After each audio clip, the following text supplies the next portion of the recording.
Welcome back to the Hopevale podcast, where we're continuing our current sermon series, Kingdom Manifesto, the Revolution of the Blessed. I'm Tamara Schlatter, the Bay City Campus Director, and I'm joined today by Pastor Josh Pardee and Pastor Nate Murray as we explore this week's Beatitude.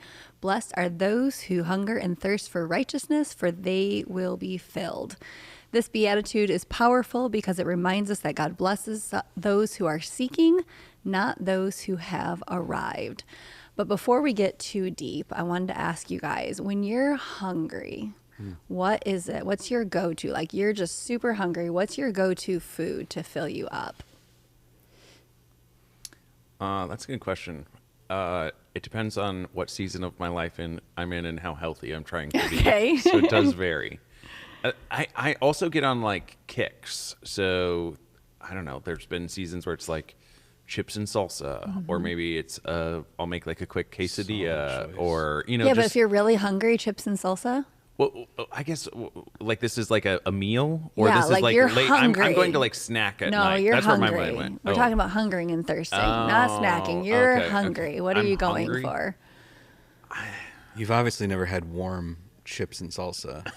Yeah, you can It's eat a pound meal of before those. the meal. Yeah. Yeah. I am a fan. I mean, my answer is going to be a little lame. I'm generally, if I'm not hungry, it's whatever's most convenient to me, Okay. like, and whatever I can get the quickest. Yeah. So, I'm on that scale of quality and quantity. I think I lean a little bit more quantity. Like, I'm more influenced by that. So, if I'm hungry, I don't want to wait around for another half hour to make something. I want to find something. If I'm ravenously hungry, I don't know. That's where my mind goes. Tacos. Yeah. Yeah. You can pound some street tacos Yeah. and fill yourself up. And then I do have to say, I think the fullest I felt in the last, 2 or 3 years was actually at the Pardee house. And for those that don't know, Josh makes a like Chicago style pizza that one piece will fill you up for a week. And it's actually really good. It's Just delicious. A lot of cheese in it. So much cheese. So much cheese. All the cheese. That's the direction I'm going. Yeah, Pizza. just- I love pizza. If I'm starving, I need carbs. Okay. I pour plans sometimes when I come here to where we record at our ministry center, and I forget to pack a lunch, and I end up at Little Caesars. And I get Hot one and of ready. Well, no, I get that lunch combo. Okay. Oh, okay. And so, like, the first one you just eat because the first piece you just eat because you're starving Sure. to death, so you don't really taste it, and then you enjoy the second one. Yeah. But then it's like, well, I want to enjoy another piece, so you eat the third Right. piece, and then it's like, well, there's just this one lonely little piece left, so I might as well eat Might the as well take fourth one. Can't leave it alone. So yeah, not healthy. Pizza is a good choice, though. Yeah, I mean, that's a solid go-to. I forever and it's will love always quick. pizza. Yeah. It's quick, it's cheap, it Yeah. fills you up. So, anyways, moving into a little bit deeper thought And process. we're doing this at lunchtime, Yeah. by the way. So now we're all thinking about I'm lunch. going to get a pizza. Thanks, Tamara. You'll find me at Little Caesars in about an hour. In your sermon, though, you talked about the counterfeit ways that we feed ourselves. So we all instinctively reach for something, right? Yeah. When we're hungry, I'm instinctively going to run to Little Caesars. But there's two counterfeit ways that we try and satisfy our spiritual hunger: unrighteousness and self-righteousness. So what do these reveal about our desires, and how do we recognize it when we're trying to fill ourselves this way? What do they reveal about our desires? And what was the second part? And then how do we recognize when we're doing that? Yeah, I think I would back up a little bit. All right, so we're going to go down the desire path, and maybe I would even frame this as a question to you two on like your history of Christianity and what you've experienced. I think there's a group of Christians in my formation that I was around that desire was always talked about as a negative, like it was only bad, and it was any desires you have are not to be trusted, are wrong. All of those sorts of things. So I guess I'd be curious, like, have you guys encountered that as well? What has that experience been like? Has that been something you've had to overcome or work through, navigate? Yeah, for sure. I think, and what's the ancient approach to that viewed the body as evil and Gnosticism. yeah. Gnosticism. It's fun to work with nerds because they know They know the things you can't quite think I'll give you a of. quick definition too for anyone. Gnosticism is basically this like early century heresy that the church fights over quite a bit. And there's a bunch of different things. There's also Docetism or Docetism too. But they're kind of both getting at the idea. One is Gnosticism is more, I guess, even more that there's a secret knowledge, and kind of what comes with that is like the body is bad. We need to escape It's a the barrier. body. It's like an obstacle. To Yeah, your, and then there's also, whether you call it Docetism or Docetism, like that leans in that way too. So that's just a little background of what we're talking about. But yeah, I think we're all like, you probably came in on more of the tail end of it, but I think we're all living examples of like when purity culture gets a little out of control. And that was definitely my experience growing up. We did things that were intended well, I think, but true love waits was a big thing. Purity culture in that way was a big thing, and there was good intent, I think, behind it. But where I think went off the rails was where there was a tremendous amount of guilt and shame if you weren't able to stay pure. So yeah, there was a lot of effort, not to spoil the the lead, but instead of receiving righteousness, there was a lot of energy put into trying to establish and gain and prove righteousness. Yeah. And then a lot of surface level, like showing off the righteousness. Yeah. So yeah, for sure. yeah, What about you?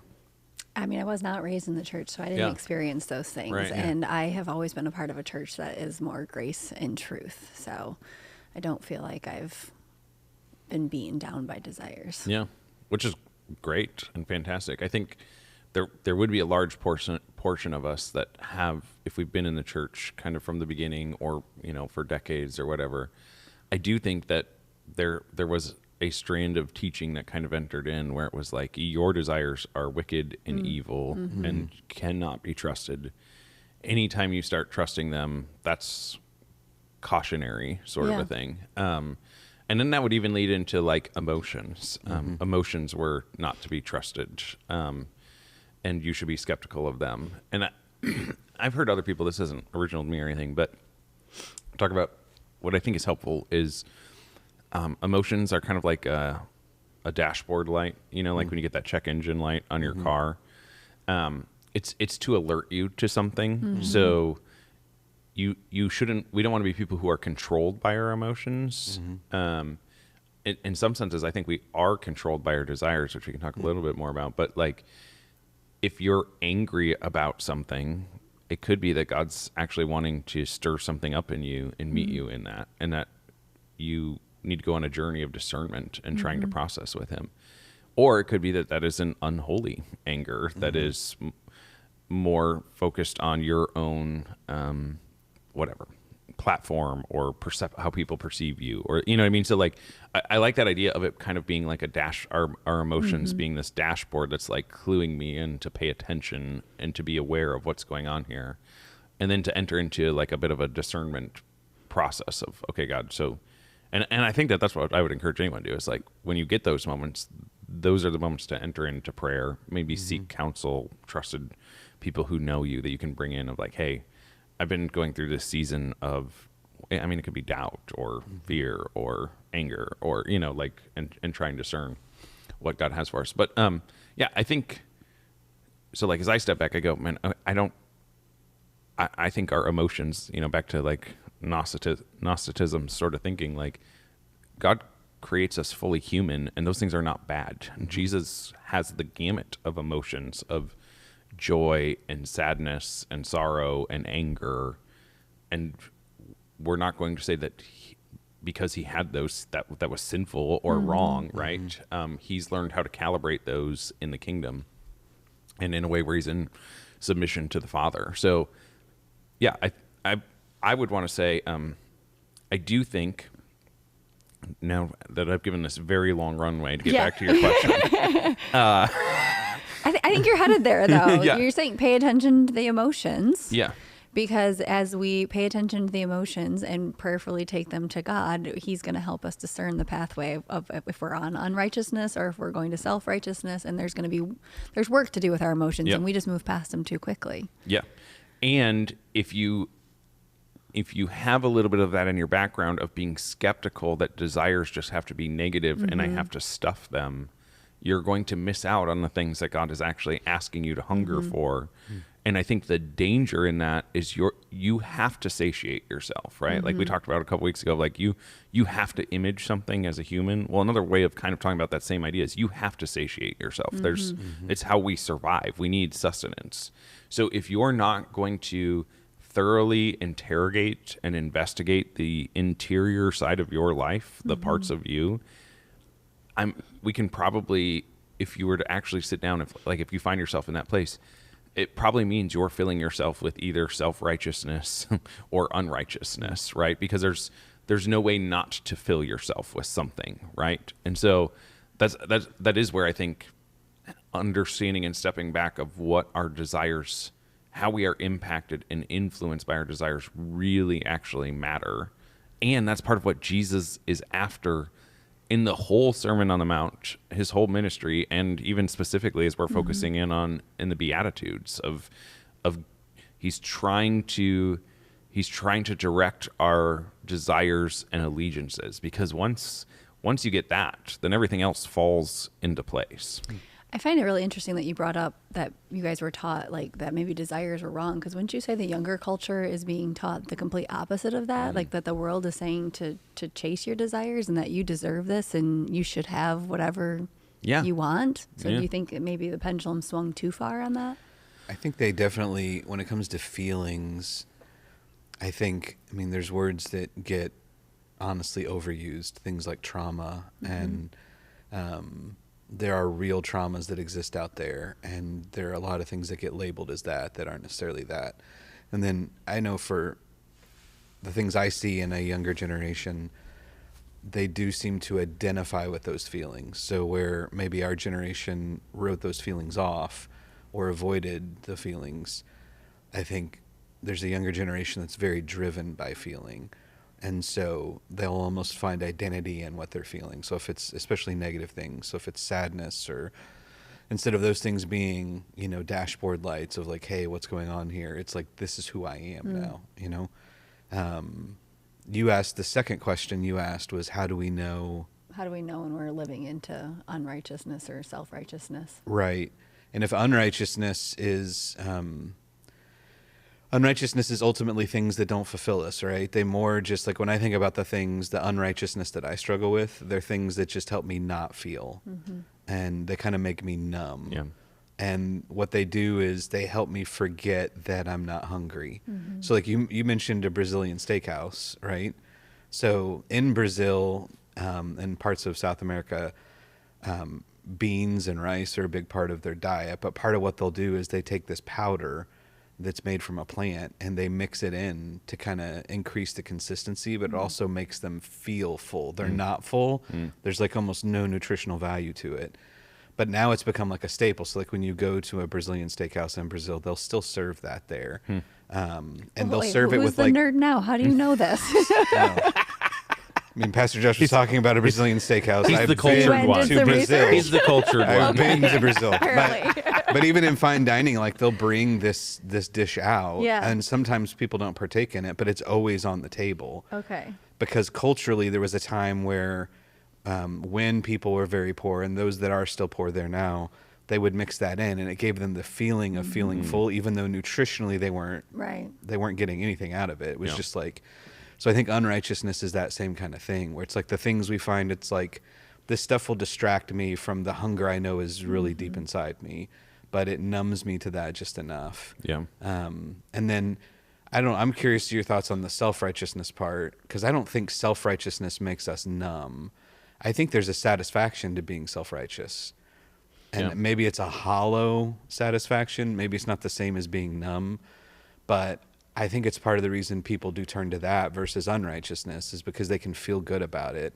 And there's a certain amount of satisfaction. Like before we started, Josh was sharing about how much he enjoys mowing the lawn and snow blowing his driveway. That's right. So why did you say you enjoyed those things? Because I think that kind of ties in a little bit. Well, the reason why is because a lot of my life is sitting in meetings or at a desk or whatever, which I love, but there's this physical nature that I want to like do something with my body, right? And so, and I'm keenly aware of trying to have some adversity in my life and things that overcome. So yeah, some days it is really hot and it kind of does stink to go out and mow the lawn, or it's really cold right now and snow blowing or whatever. But like, there's a part of me that like, I don't know, I come alive and I need some resistance. And then when you're done, there's like a satisfaction to it, right? Yeah. Like, it's like, look at what I just did. Right. It's immediate feedback of like, oh, the lawn looks gorgeous. Oh, the driveway is clear. So with righteousness, though, you don't always get the immediate feedback. Yeah. Self-righteousness, you give yourself immediate feedback, right? Where it's like,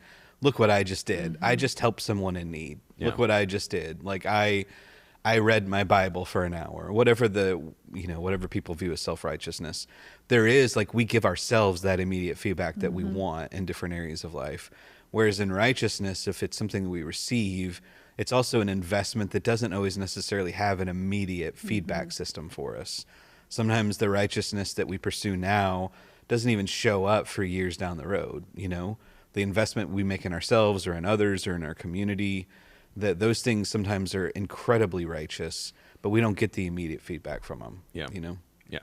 And I think that's part of like the will be satisfied is like the tense that it's used in there. And we didn't have time to go into all this, but it's meaning in a sense, like it is in part now and will be in full someday. Right. So there are realities where you will experience, if you are living into a receiving righteousness or coming hungry, I should say, for righteousness, you are going to be satiated along the way, but you're not going to be completely or thoroughly satiated until Jesus comes back. And so it's we talk about this regularly, but it's kind of like living in this tension of what is called the already not yet, where Jesus' kingdom is already present, but it's not yet fully here. And so that's kind of what that meaning is. And so that is difficult because sometimes it leaves us in situations where we're navigating hard things and we're asking the question, where is God in this? I was talking to somebody yesterday after service who was dealing with an incredibly hard situation. And that was essentially the question. So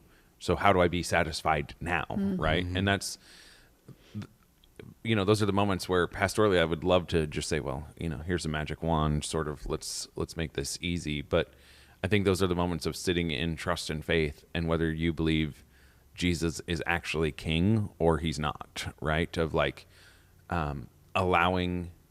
trusting that his words will come true, even if you can't see it to the end, or you don't have an imagination for it in the end, that he will be the one who makes it all right. So can we change that question instead of how do we be satisfied right now? Because you're saying the already not yet, we won't be fully satisfied. So how do we take our hunger to God then? What does it look like for us to do that? Instead of numbing, instead of turning to ourselves, what does it look like to take our hunger to God? Yeah.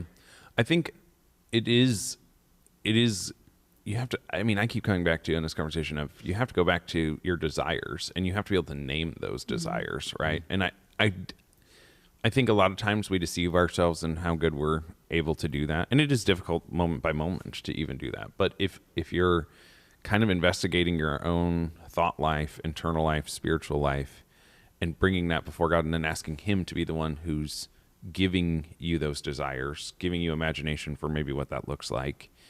And maybe that's, if you're in a season, let's just take the analogy of like, now let's take that and work with it, of like, you're in a season of, you're asking the question, well, where is God in all of this?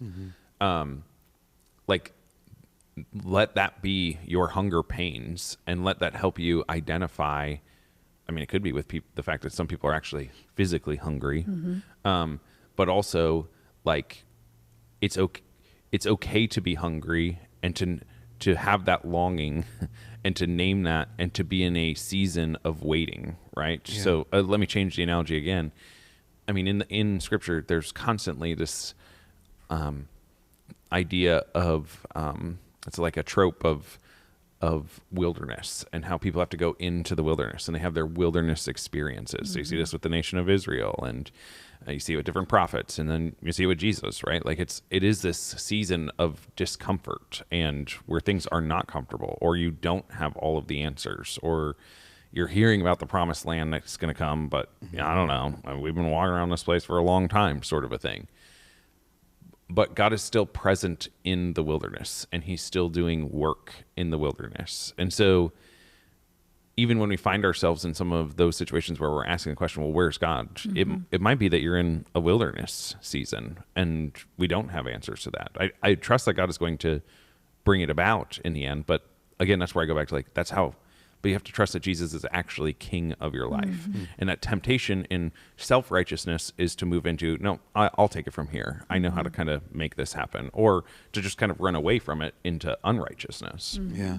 I think this passage is really hard for us because I think most people in our church, most people that heard the sermon, that are watching this podcast, have never actually been hungry. They've never actually been thirsty. And a huge chunk of the world has. You know, people in Jesus' time, like, hungering and thirsting was a real thing. It was a part of their existence. And most of us have never been in a survival mode where we didn't know where our next meal was going to come from, where we couldn't just go turn the faucet on and drink water. So just starting at that as a initial, like a launching point of hungering and thirsting, the way the way it's set up here by Jesus is that hunger and thirst is a prerequisite for that blessing, right? So I think that's the trick for us, is we have to get past the idea of hunger and thirst, because in the people he was speaking directly to, they knew exactly what Jesus was talking about. This daily groan, this daily focus of where's my next meal coming from? Where for us, we don't understand that. And likewise for us, the things we go to that we think about hungering and thirsting for, because we never really hunger and thirst, those are the things that all the guilt and shame is attached to. But recognizing, like Josh is saying, that there's a beautiful desire at the core of whatever it is we're trying to fill ourselves with. So whatever those things are, the truth is, deep down, what we're really wanting is meaning and fulfillment and living into our identity and our purpose.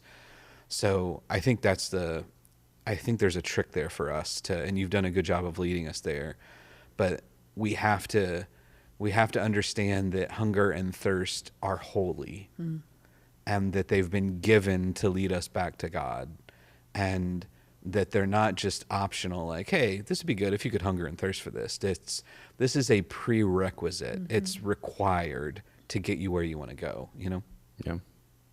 I think too, you know, as you said, I'm hearing this idea of there's, in hungering and thirsting, like, how part of that's what that's helping me do is have limits in my life, and to be aware of those limits, right? Like there's, you know, if you're gonna, part of how I described unrighteousness is this idea of more and wanting more, and that's really kind of like the limitless lifestyle of, I can continue to accumulate, I can live beyond my margin, I can drink enough caffeine to take on this extra thing, right? Like, and so part of, I think, even what I hear Jesus maybe inviting us into is like the hunger and thirsting is reminding us that there are limits of even what it means to seek the kingdom of God and to receive that.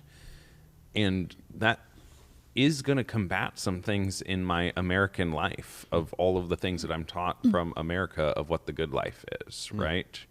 It is going to shape now how I spend. I mean, again, it's the easy ones to go to, but like how I spend my money and my time are going to be huge indicators of what I'm hungering and thirsting for. And I think that at moments that's going to stand in direct conflict with, you know, with the gospel of Western thought and philosophy and accumulation and all these different things as well. I really like this idea of hungering and thirsting too, because I mean, to your point, we don't really struggle with that the same way, but we need to eat every day. We need to drink every day. We do have to come back to it. And I do think that there's a mindset in our culture of Christianity being something that you do, not who you are. And so it's, I think it's a good reminder that we have to constantly be chasing after Jesus, not just, oh, I went to church one time, or, you know, I went to parochial school when I was a kid, so I'm all set. You know, I've been satisfied. I went to church on Sunday. I'm satisfied. No, we need to be chasing after Jesus daily, reading our Bibles daily, praying daily, not in a legalistic way, but of trying to be satisfied and full daily. And doing those things like as a search too. Right. Like not doing them because I've checked them off a Right. list. That's the legalism. But doing them because I've found before the true satisfaction of meeting God in those things and of inviting God into different areas of my life. And so I'm searching for more of that. And I'm looking for more areas of my life I can invite God's kingdom. I can invite Jesus's presence. So that's the hunger and the thirst. It's not like I got to do more. I got to Right. be more.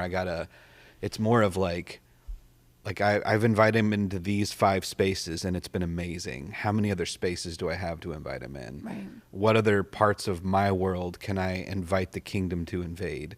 Because whenever I do that, that area of my life is better, and not just better for me, but better for the people that are around me too.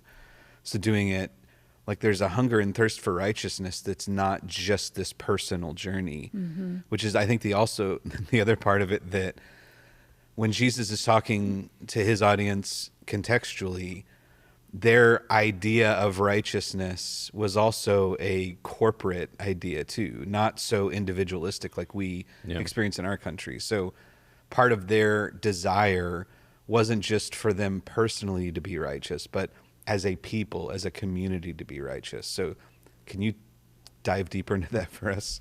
Yeah. Because I know there's more there. Yeah, I think part of so God makes this covenant with this nation called Israel, right? And we touched on it a little bit yesterday of like in the covenant there's these kind of rules that are laid out, these commands that are given of like, hey, this is how we're going to be able to navigate and move forward. Well, what happens is as you read throughout the scriptures, Israel keeps violating all of the things that they're supposed to, and God keeps restoring them and redeeming. But part of the idea is that they are to be the ones who are God's light and example to the world. This is the promise that's made to Abraham. And they have this deep desire to be, to kind of be the light on the hill that we'll get to as a nation. And that isn't necessarily wrong, but they understand that what's happened because of their disobedience is that they've gone into exile, and now they don't rule over the land that is the promised land that's supposed to be theirs. And so, I mean, that brings up lots of conflict within, how humans align themselves politically of, well, the reason why this happened is because of how you all are living, and the reason why, because they did that. And so there's conflict in and among themselves. But then what is clear is that something isn't right and the righteousness is off. And that's how we got ourselves into this situation and this mess. And that's why I brought that up, because I think, first of all, just generally speaking, when we're reading scripture, we rob ourselves of a lot of the treasure that's there when we think so individualistically. When so many of Paul's letters, so much of Jesus's teaching was to a corporate body. And even the way they would receive it and the way they would read scriptures were in a corporate group community setting. So when we're only thinking about ourselves and what this means to just me, to the exclusion of everyone else, I think we miss out on a lot. But in this cultural moment, I think we're reaching towards some of what they might have been feeling in that time, where there's a recognition that something is amiss, something is not okay. And even if I have different convictions about specific events going on than my neighbor does, my neighbor and I can both probably agree, like, this is not what we want. Yeah. Right. Like, whether we're doing this thing right or that thing right now, we're at a place in our country where we're not satisfied with what we see happening. And I think everyone can agree with that there's not anyone who's like, no, this is awesome. Right. This is exactly what we want. So that's why I wanted to go there, because I think there's a deeper way for us to reflect on this in this cultural moment when it comes to righteousness and what we achieve versus what we receive. But then also in a moment like this where we're not satisfied with what we see, how do we then go to God with that? And how do we invite the kingdom in? How do we pursue the good life, not only for us, but the people around us, in a way that really takes the world in the direction that we want to see it go, not the way we see it in. Yeah. Right? Yeah. I mean, I don't want to go too far down that path. Let's go way down the path. Let's do it. Well, reason being, I mean, and that's why I'd want to encourage anyone to stay tuned with us, because part of what Jesus is going to do is he's going to lead us down that path, right? Like, so he's telling us you need to make sure that your desires are in the right place, and I will satisfy that. But then, I mean, like, where we're going to go to is essentially it's going to lead to, and then go be a peacemaker, right? Like, because you have that hunger and thirst for it, it's naturally going to lead you into places. And without giving away too much, right? But like, this idea of peacemaking is not peacekeeping or avoiding hard situations. It's willing to enter in and try and help people compromise to be able to move forward. And then we said this at the beginning of the series, but it's the Beatitudes are broken into a triad. So like the first three are viewed as being like who the kingdom is for. The second three are like, this is kind of the character of the people that live in it. And then the third triad is like, and this is what it's gonna, like, this is gonna be what you're up against, and that's gonna move into blessed are the ones who are persecuted, right? Like, you're going to be misunderstood, and that's really where Jesus is pushing everything he's doing when he brings the kingdom, and that's where I think sometimes we lose the radical nature of the message that he's bringing, and part of why we even called it Kingdom Manifesto, Revolution of the Blessed. Like, I think that's leaning faithfully into the idea and language of what Jesus thinks that he is doing and inviting us into, so that, you know, we're not using those terms to try to be incendiary or anything along those lines, but we're using them because I think it's historically accurate, and ultimately the way Jesus is going to live his life. He's going to model all of these things that he's talking about in the Beatitudes. Like, these are going to be the words that basically dictate his life, and ultimately is going to lead to him being persecuted by the powers that be, right? And so, I mean, I don't want to go too much further, but, you know, that's part of even where this, like, the natural path that Jesus is leading us down as we go through this teaching of his. So without going too far down the path, even though I want to, send it. But I think what we could say then is that if you are looking at your life or this world and you are unsatisfied, then you're in a really healthy place. Jesus says you're blessed. He says that you actually, that posture you find yourself in of hungering and thirsting, of having longings, is actually giving you an awareness to the kingdom, to the Father's heart, to, I think I'll just leave it there. Yeah, and I think what we see people do is panic when they feel that. When they look at their own life, when they look at their family, when they look at the community they live in or the broader nation or world, and they're unsatisfied and they don't know where to start, they begin to panic. But I think what Jesus is saying is, no. This is a special place to be. This is a holy place. This is fertile ground for the kingdom to take root in your life, and generally speaking. So don't numb yourself, right? Don't numb yourself with unrighteousness. Don't try to take hold of this moment in your own power and through self-righteousness try to remove the feeling of dissatisfaction, but instead linger in it and invite me into it, Jesus would say, and ask me what I'm at work doing in this moment. And so in a lot of ways, like, we should celebrate if we're looking at the world and feeling those things, because I don't know anybody that's looking at the world right now that doesn't feel those things, but I also know very few people that are like, this is a holy moment. You know, instead it's like, where is God? But I think that's what Jesus might teach through this is, no, God is not absent in this moment where you're trying to figure out what's going on in the world and you're deeply unsatisfied. It's actually a very holy moment where maybe we're seeing just a little picture of where Jesus is taking us. So, Love that.